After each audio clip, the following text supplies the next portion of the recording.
I never want anyone that I know to go through what we're going through right now. A lot going on here. Yeah. Sounds like we're gonna back out. It's going to be the roof. You got 2 leaks, numerous nail pops, a somewhat aging roof, and you got to worry about the solar panels coming on and off. That's going to be additional cost. Leaking air handler and wet duct work. If you do move forward, I would definitely have that supply plenum replaced because it's sopping wet. You might have to deal with mold, so I'd get rid of that. Then we have the polybutylene plumbing supply system, which you're probably not going to find insurance. Maybe Citizens, but most insurance companies will not insure this plumbing. Then you've got the pest infestation problem. They've also damaged a lot of your insulation up there. Peace out. Hey, there's a prime example of this house is going to cost you a lot of money. You're in a bad spot, walk away. I see this all the time. As a real estate agent, I see people get into these situations and the inspection comes back 500 pages long and you're like, well, now what? You got to know what you're looking at. In this video, we're going to talk about that. We see right here, polybutylene plumbing. That stuff is a nightmare. It was this old PEX type duplicate product that it just will crack and start leaking. Could flood your house. Most insurance companies are not going to insure it. But everything from HVAC problems with animals, let me tell you something. Squirrels will be a nightmare in your house. They will eat up wiring faster than just about anything. They will make nests in your AC units. Right up there with lizards in the electrical box, okay? You know, like we see home inspectors coming through some of these properties and you're like, well, what do we do? And that's when you got to have somebody on your side to tell you, hey, either let's bounce out or let's keep moving. I mean, right here, polybutylene plumbing. You dodged that bullet. I bought a house one time with polybutylene. I knew it needed to be done anyways.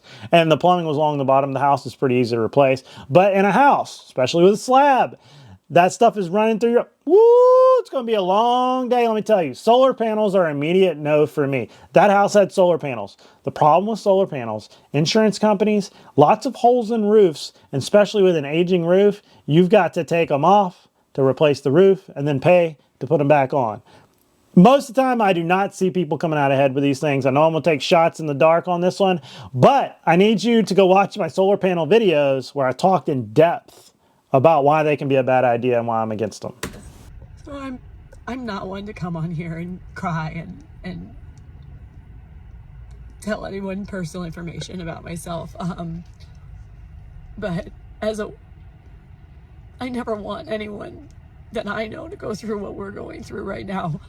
If you have insurance on your home, you need to call and make sure that, ask the simple question of, if something as devastating as what happened to us, our whole house is gone, can we just build exactly what we had with our insurance policy? Because what I'm finding out, you know, when you think you're like, okay, well, let's just build exactly what we had, it just doesn't work like that. I don't know a lot about insurance, but it doesn't even come close.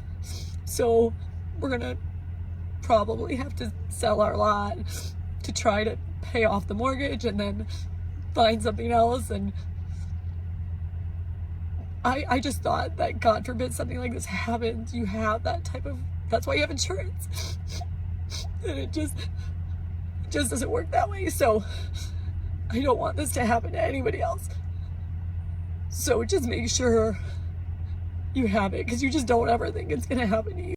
I tell you, most people don't check their insurance policy until the scene of the impossible crime, okay? Like, most people don't say, this is what it covers, this is my deductible, this is what happens with a hurricane, this is what happens with a fire, this is what happens if a car drives through the wall of your house. Like, I'm guilty of this, and I'm in the business.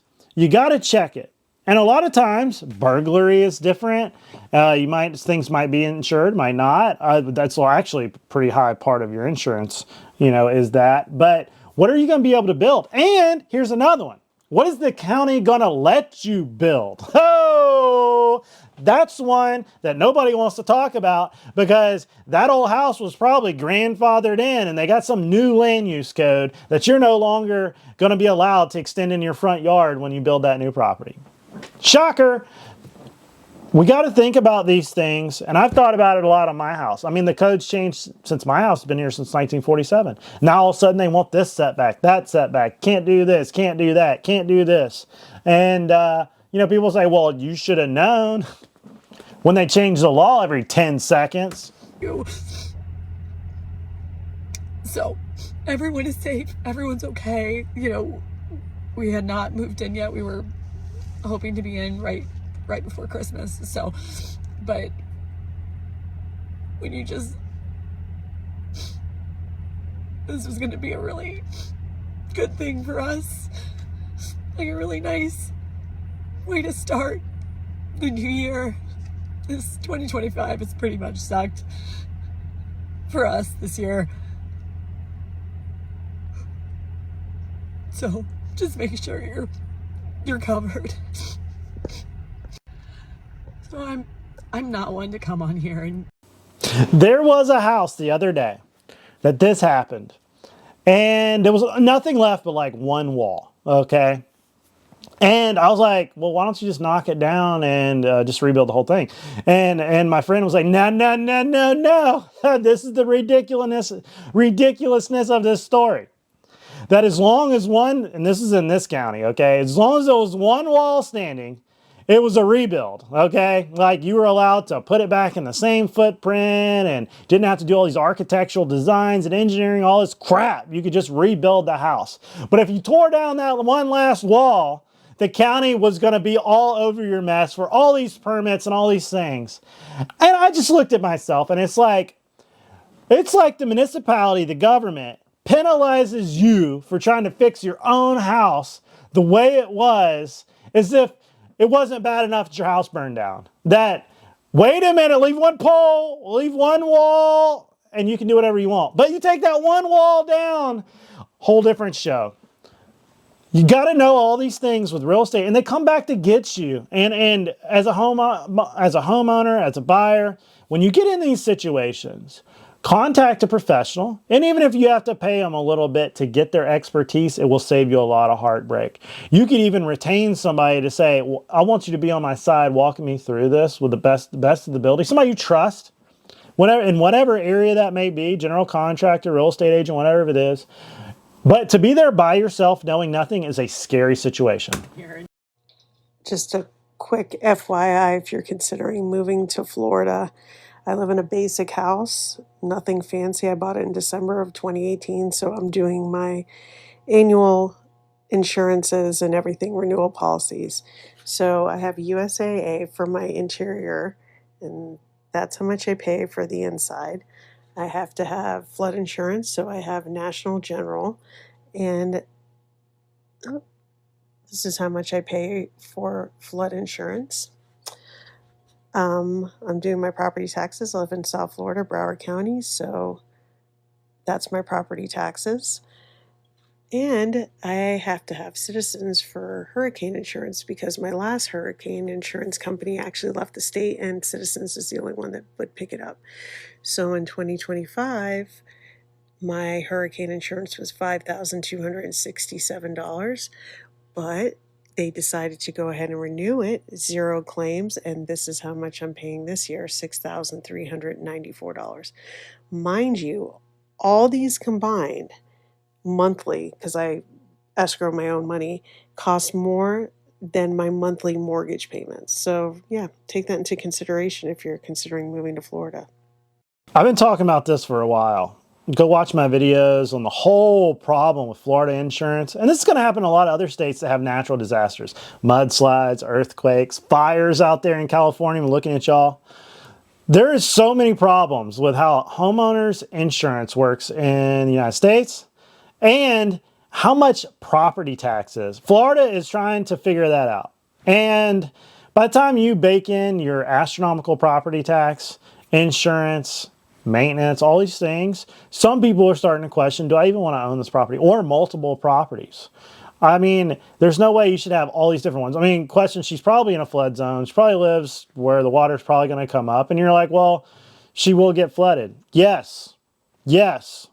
But the circle and the velocity of money in real estate It's like the wheels of real estate and law move real slow to fix these problems. And then the variable of an insurance company saying, you know what, we're not going to do it this year, or you're going to pay up or else. And when you have a mortgage and they'll force place your insurance and you know it's going to be even more expensive, you're like, what do? I'm here. What am I going to do? Sell my house? And then the next person would have to get insurance astronomically. There's a lot of question marks there. All right, so new property tax bill just dropped. It's $4,961 for half the year in Michigan, where I live. It's almost 10 grand a year now. It goes up 5% a year, basically. My house is probably a little overvalued, but we are just renting. I keep saying this. It's gone up at least over $1,500 from last year to this year. About almost $5,000 for just half the year. We're renting from the government. Here's what I would say. For your principal residence, you shouldn't have to pay property tax, or it should be extremely limited. For investment firms and for out-of-state people who buy investment properties, sure, you can do a higher property tax. But if you live in the place, you shouldn't be able to be kicked out for not paying thousands and thousands of dollars a year. You're renting. Yes, grandma should not lose her paid-for house because she can't pay the property tax. She should not lose her dad's legacy house, grandpa's legacy house.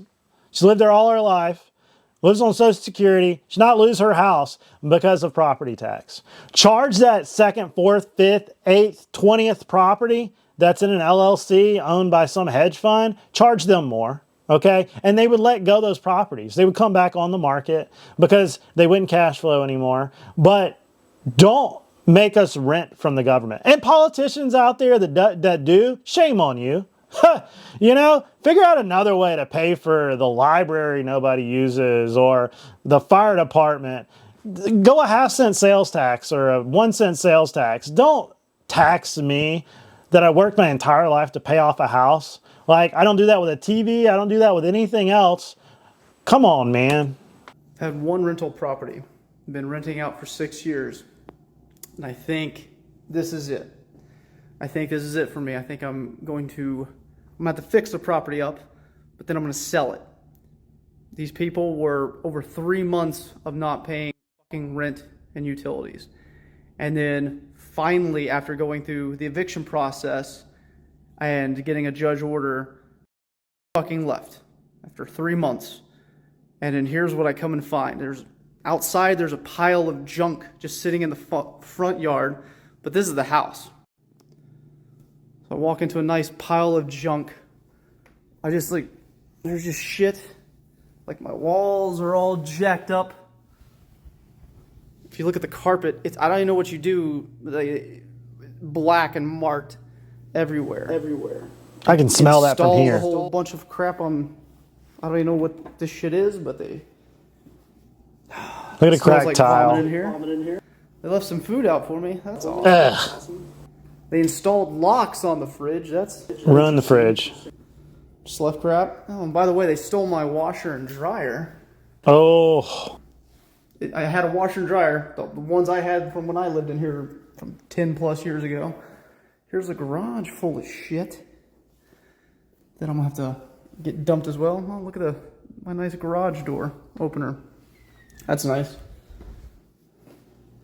Let's go. Oh, there's another bag of trash. Like, the walls are just, and I don't even know what this shit is up here, but it's all along, like, I guess they stole a smoke detector. They installed shit all up on the walls. Big giant holes everywhere. Oh, look. Mashed in.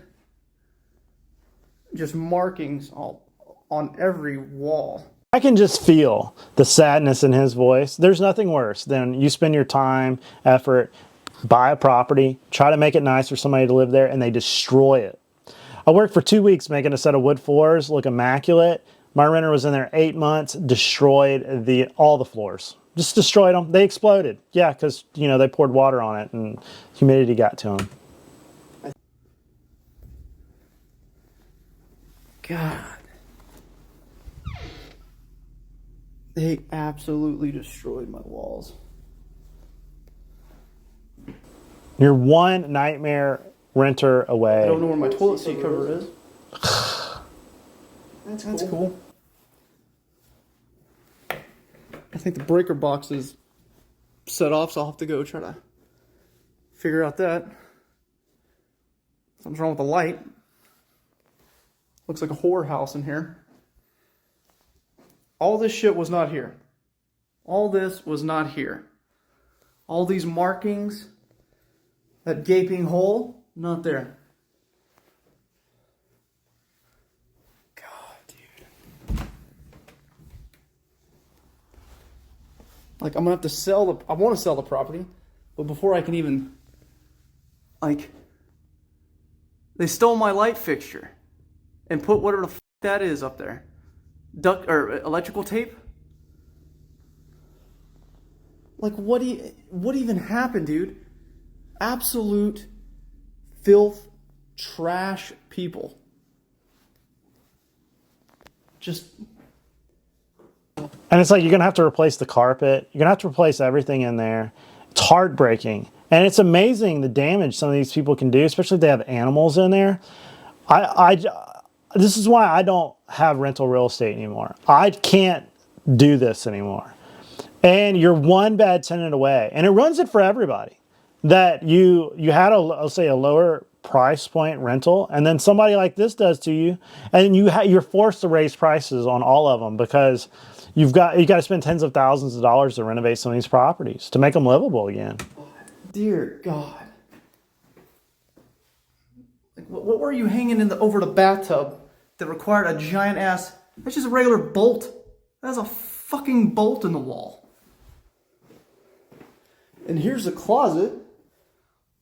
It looks like someone was murdered in here with red droppings everywhere. Oh, and here's right by the toilet. Like, what were we drawing there? This is just, it's unbelievable. I hadn't had to evict anyone in 6 years. It's a good old handprint. Oh my God, dude. I'm gonna have to replace the carpet. I am going to have to paint. And then I look outside just for a second, and it's garbage and trash, just crap everywhere as well.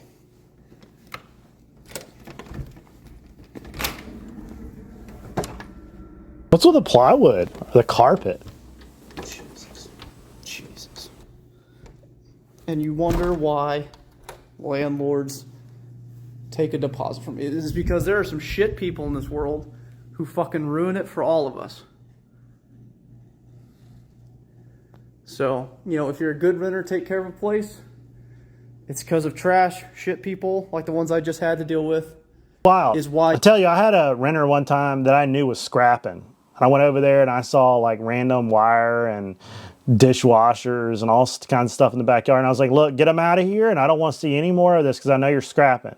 Not doing that at my properties. And it's like the stuff you have to worry about. One of my buddies had somebody kill himself in a property and they didn't find him for like weeks, okay? Had to gut the entire house. I mean, there's so many things to worry about when you own real estate. And you got to say, am I willing to do this? Is it worth it? Does it fit my lifestyle? Sometimes it doesn't. Some people I had a client one time, he just wanted to rent it the rest of his life. He couldn't take the stress of owning all this stuff. And I'm like that on a lot of things. Dealing with the county, dealing with the permit office, dealing with tenants, dealing with the maintenance, dealing with insurance going up, taxes all over the place. So many things. Comments down below if you've dealt with any of these problems. If you're looking to buy or sell real estate and you need somebody to help you with these problems, I happen to be a real estate agent.